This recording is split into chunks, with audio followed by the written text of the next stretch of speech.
Welcome to Teja 70mm. నమస్తే తెలంగాణ. ఇవాళ వార్తలు చూసుకున్నట్లయితే శంషాబాద్ శివార్లో చిరుత సంచారం ఎంతవరకు నిజం? రంగారెడ్డి జిల్లా పరిధిలో శంషాబాద్ శివార్లో చిరుత సంచరించినట్లు వార్తలు వచ్చాయి. దీంతో స్థానికులు తీవ్ర భయాందోళనలకు గురవుతున్నారు. సీసీ కెమెరాలో రికార్డైన దృశ్యాలను పరిశీలించిన అది చిరుత కాదని అడవి పిల్లి అని అడవి శాఖ అధికారులు తేల్చారు. ఇక ఛార్జింగ్ అవసరం లేదు, ఆ బ్యాటరీ 50 ఏళ్ళు పనిచేస్తుందంట. ప్రస్తుతం ప్రపంచమంతా డిజిటల్ యుగంగా నడుస్తుంది. ప్రతి ఒక్కరూ వినియోగిస్తున్న ఎలక్ట్రికల్ పరికరాల్లో ఛార్జింగ్ అనేది కీలక అంశంగా మారింది. సరిపోయినంత ఛార్జింగ్ లేకపోతే ఆ ఎలక్ట్రికల్ డివైస్ పనిచేయదు. ఆ క్రమంలో ఛార్జింగ్ నిర్వహణ అవసరం లేకుండా అధిక శక్తిని విడుదల చేసే బ్యాటరీని తయారు చేసేందుకు దిగ్గజ కంపెనీలు తీవ్రంగా శ్రమిస్తున్నాయి. అయితే ఇటువంటి ఛార్జింగ్ అవసరం లేకుండా 50 ఏళ్ల పాటు శక్తిని ఉత్పత్తి చేసే అణుధార్మికత బ్యాటరీని చైనాకు చెందిన ఒక కంపెనీ తయారు చేస్తుంది. ఇందుకు సంబంధించిన వివరాలను సదరు సంస్థ ఇటీవలే వెల్లడించింది. ఇప్పుడు ప్రస్తుతం ఉన్న సమయంలో బ్యాటరీస్ ఛార్జింగ్ త్వరగా అయిపోతున్నందుకు దానికి అడిషనల్గా అడ్వాన్స్ టెక్నాలజీగా బెటా వరల్డ్ బ్యాటరీస్ అనేది రాబోతున్నాయి. ఇది 2025 నాటికి రిలీజ్ అవ్వబోతున్నాయి. రికార్డు స్థాయిలో ఆర్టీసీకి ఒకే రోజు 12 లక్షల కోట్ల ఆదాయం. సంక్రాంతి పండుగ సందర్భంగా ప్రజలు భారీ సంఖ్యలో తమ సొంతిలకు తరలి వెళ్తున్నారు. 13వ తేదీ 52.78 లక్షల మంది ఆర్టీసీ బస్సులు ప్రయాణించారు.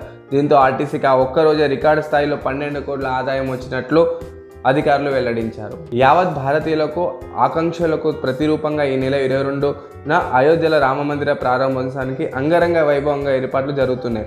రామమందిర ప్రారంభోత్సవం నేపథ్యంలో దేశవ్యాప్తంగా 1,00,000 కోట్ల వ్యాపారం జరిగే అవకాశం ఉందని అఖిల భారత వ్యాపారాల సంఘం అంచనా వేసింది. వివిధ రాష్ట్రానికి 30 నగర పరిధిలో వ్యాపార సంస్థలకు ప్రాతినిధ్యం వహిస్తున్న వ్యాపార సంఘాల నుంచి వచ్చిన ఫీడ్బ్యాక్ ఆధారంగా ఈ అంచనాకు వచ్చామని కేట్ జాతీయ ప్రధాన కార్యదర్శి పవన్ గారు చెప్పారు.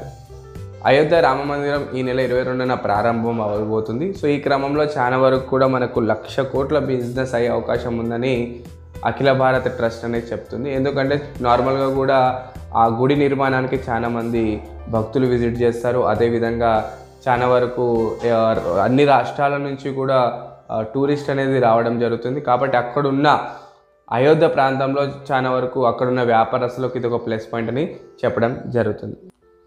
ఆర్టిఫిషియల్ ఇంటెలిజెన్స్ అభివృద్ధి చెందిన దేశంలో 60% ఉద్యోగులపై ఏఐ ఎఫెక్ట్.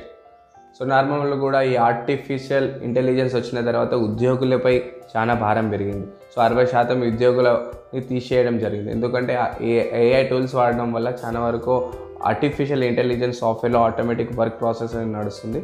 కావున ప్రస్తుతం నెక్స్ట్ జనరేషన్లో కూడా ఈ 2 ఇయర్స్లో కూడా చాలా వరకు ఉద్యోగాలు పోయే అవకాశం ఉందని వెల్లడించారు. అయోధ్యలో లగ్జరీ ప్లాట్ కొనుగోలు చేసిన బిగ్ బి.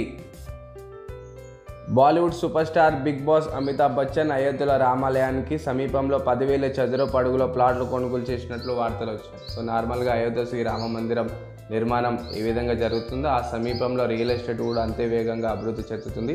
ఈ క్రమంలో అమితాబ్ బచ్చన్ గారు 10,000 చదరపు అడుగుల ప్లాట్ను కొనుగోలు చేశారు. దాని ఖరీదు 14 కోట్లు అంట. మరిన్ని వార్తల కోసం చూస్తుండండి తేజ 70mm.